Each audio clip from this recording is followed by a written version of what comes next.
Thank you so much for joining us. And once again, we restart our news bulletin with the latest from the National Meteorological Service of Jamaica. Bulletin number 25. The tropical storm warning and the hurricane watch remain in effect for Jamaica as tropical storm Mellissa is expected to rapidly strengthen while resuming a forward track closer to the island.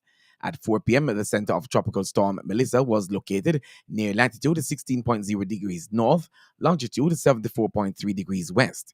This is about 360 kilometers or 225 miles southwest of Port-au-Prince, Haiti, and about 294 kilometers or 183 miles southeast of Morant Point, and 345 kilometers or 215 miles southeast of Kingston, Jamaica. Tropical storm Mellissa is moving slowly toward the north near 4 kilometers per hour or 2 miles per hour, and a turn towards the west is forecast on Saturday and continue through Monday. A turn to the north and northeast is forecast on Tuesday and Wednesday. Maximum sustained winds have increased to near 100 kilometers or 65 miles per hour with higher gusts. Rapid intensification is now forecast for the next several days, and Mellissa is forecast to become a hurricane tomorrow and a major hurricane by Sunday. Tropical storm force winds extend outward up to 220 kilometers or 140 miles from the center.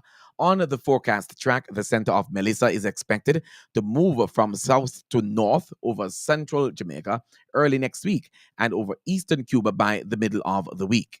Tropical storm Mellissa is expected to be a major rainfall producer over Jamaica.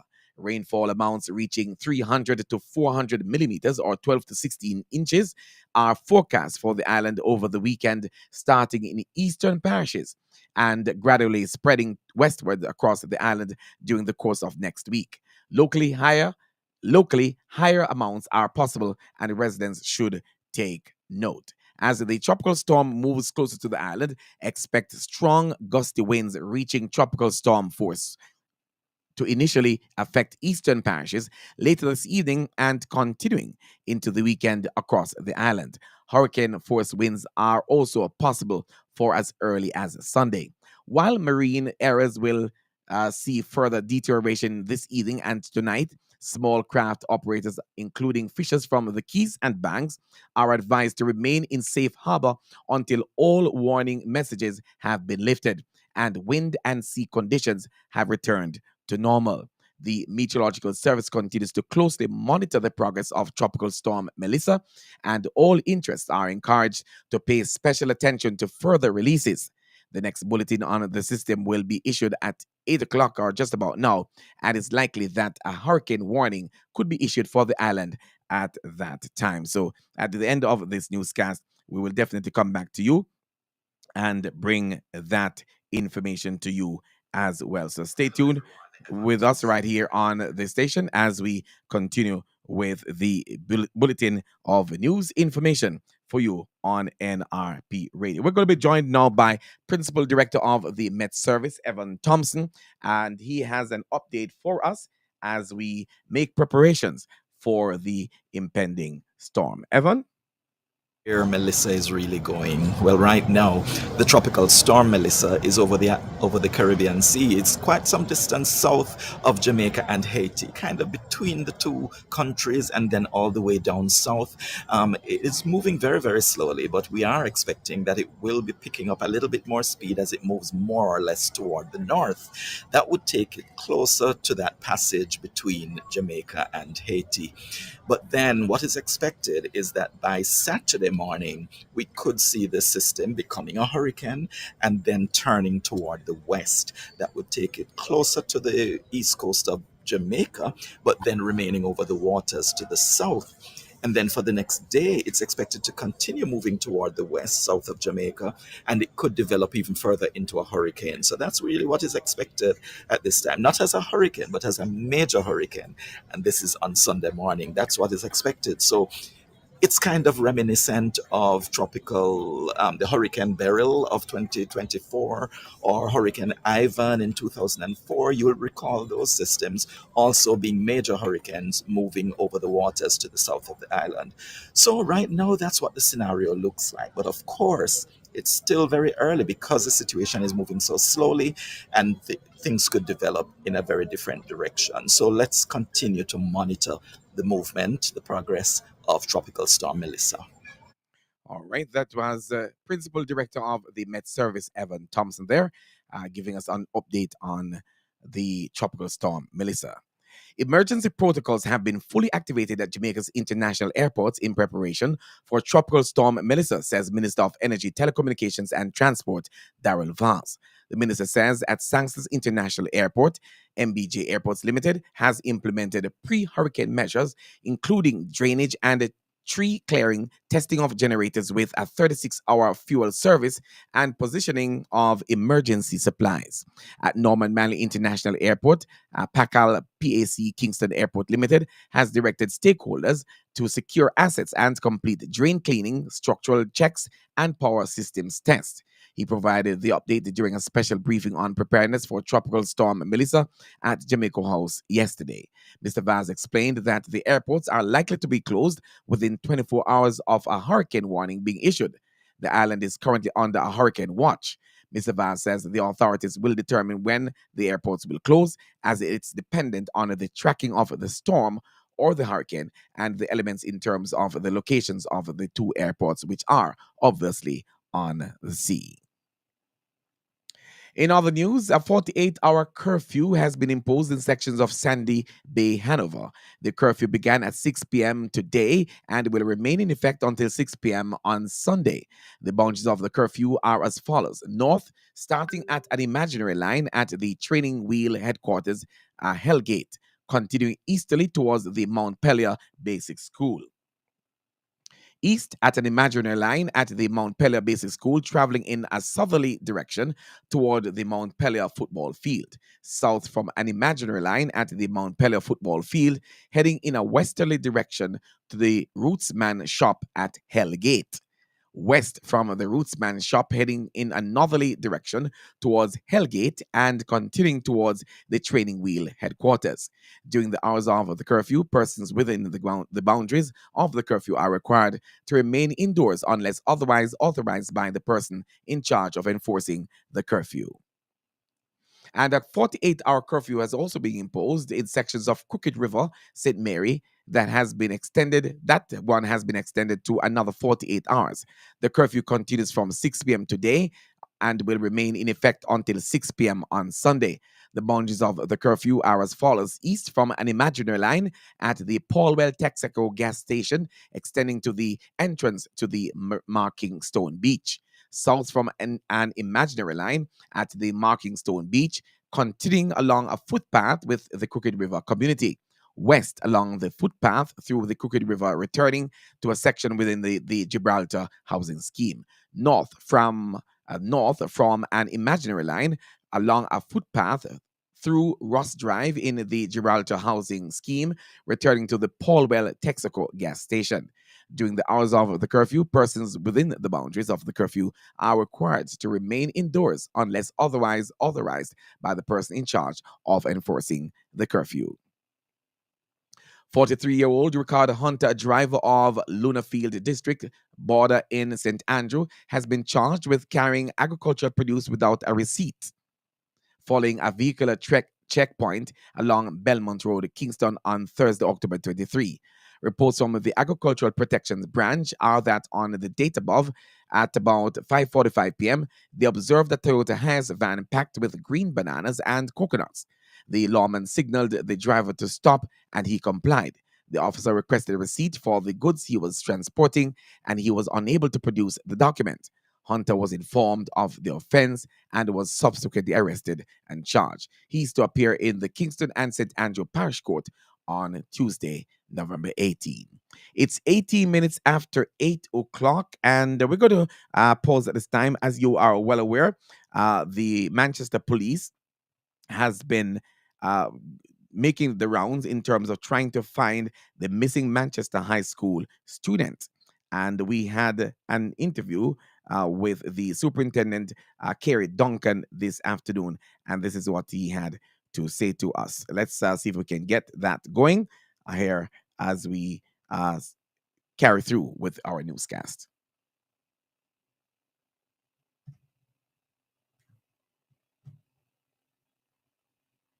All right. So you ready for me? Yes, go ahead. Okay. So yes, today we had what we consider to be a peaceful protest by some residents of Manchester. This protest took place through some various communities, and this was in respect or showing concern about our missing schoolboy Jaden Smith, whom we have been looking for at least 3 weeks now. And I must say that I appreciate the level of concern that has been shown by the citizens. And I just want to also take this opportunity to say to anybody who have any information at all that can lead us to the whereabouts of Jaden Smith, could just reach out to us. We, as a police force, have been doing all that we can.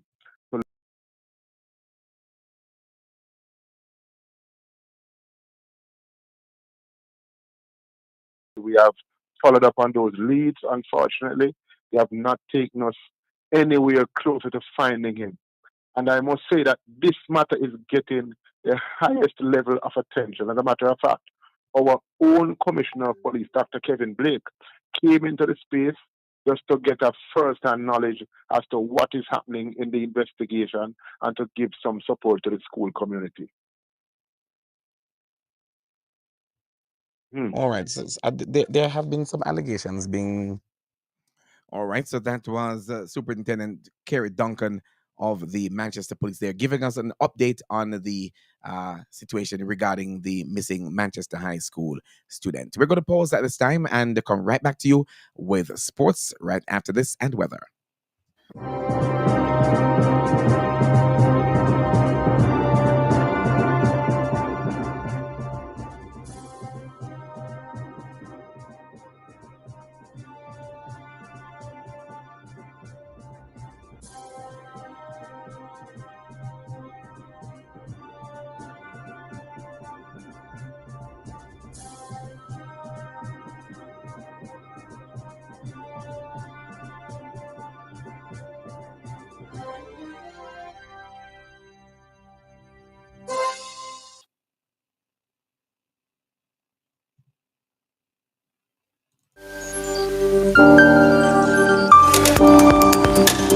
It's a new season. It's a new day. Join me, Lillian Lewis McDonald, here on NRP Radio, where it's all about focusing on our health and wellness. When? Every Monday at 6:30 p.m. with repeats on Fridays at 6:30 p.m. Broadcasting on the platform of nrpmediaja.com, Facebook, YouTube at NRP Media JA. See you then.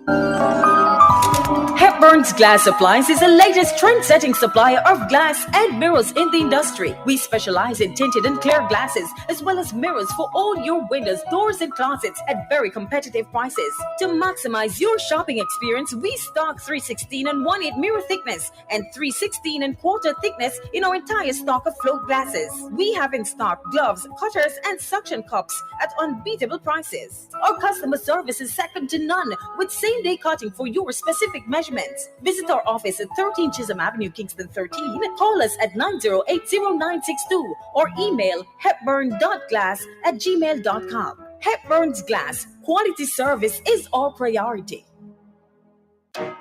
Jack, make me talk baking right. We taste some things from the bakery up the so and the next one around the so, but them not taste.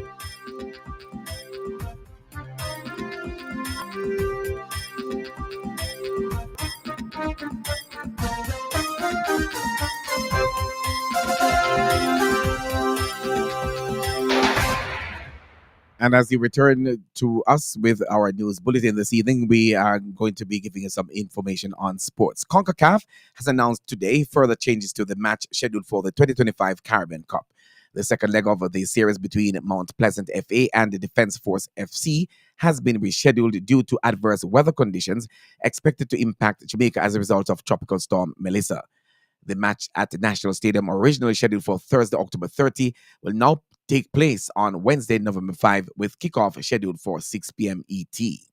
The decision to reschedule the match was made to ensure the safety of all parties after consultation with local authorities and in close coordination with the participating clubs. This follows the rescheduling of both legs of the 2025 Caribbean Cup Series between O&M FC and Cibao FC, which will now be played on Thursday, October 30 and Thursday, November 6, respectively.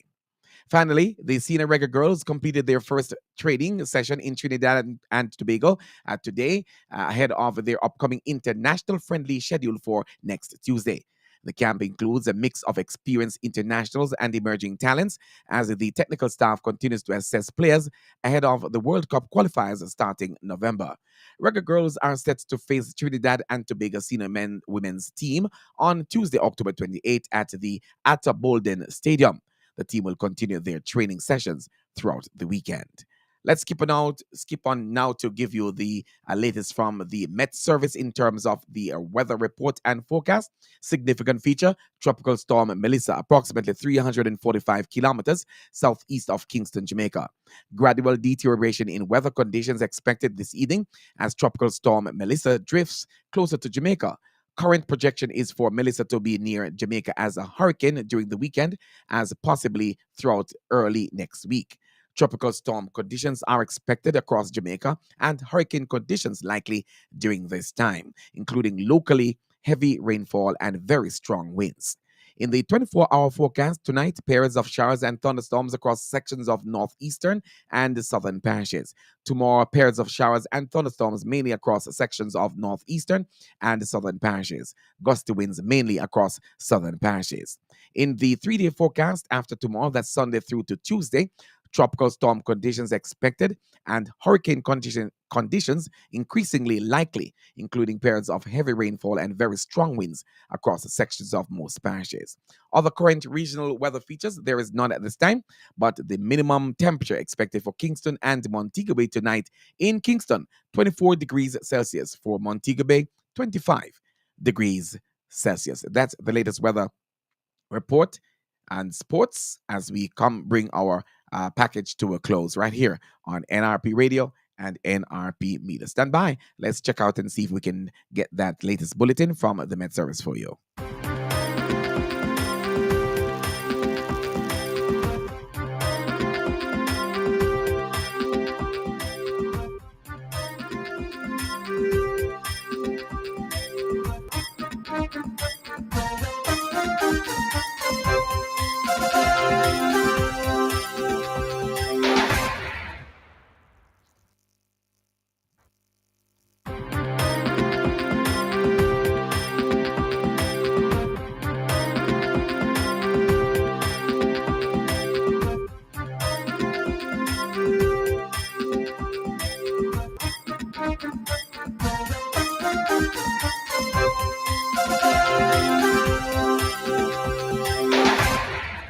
All right, we're standing by for the latest from the Met Service. That 8 o'clock update is not yet ready, but we will bring that to you as soon as it becomes available to us. So once again, let's go back and just give you a little bit of a bulletin in terms of what we brought in the newscast this evening. Tropical storm warning and the hurricane watch remain in effect for Jamaica as tropical storm Mellissa is expected to rapidly strengthen while resuming a forward track closer to the island.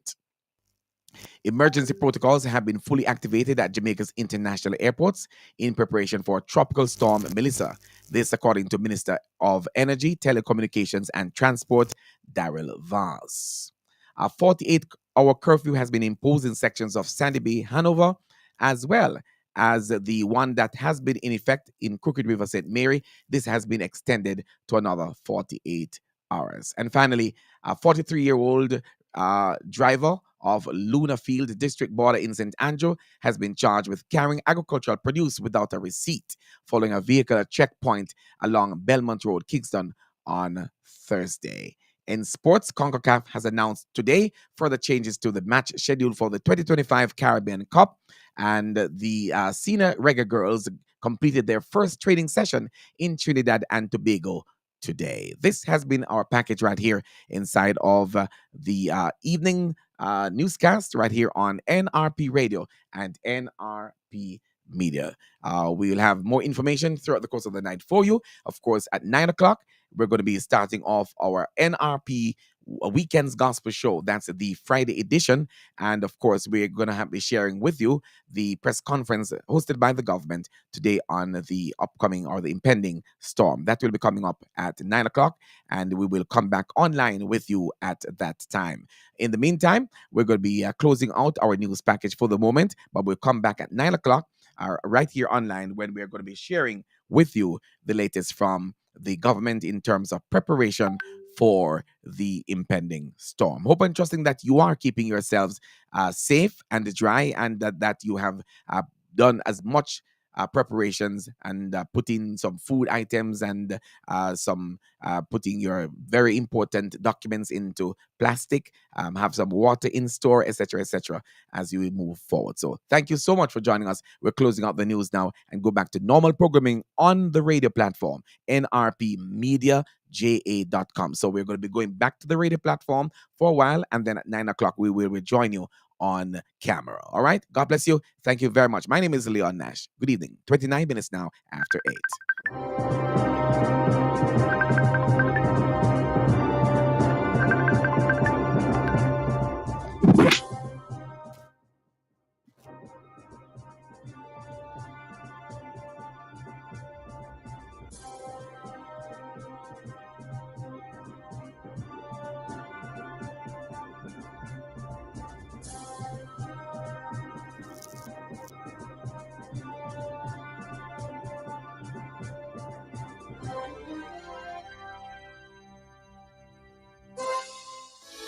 J-Win Pharmacy Limited, Samford Plaza in Spalding, Clarendon, the leading pharmacy in the area that specializes in pharmaceuticals, general over-the-counter items and cosmetics. They stock various self-care items and household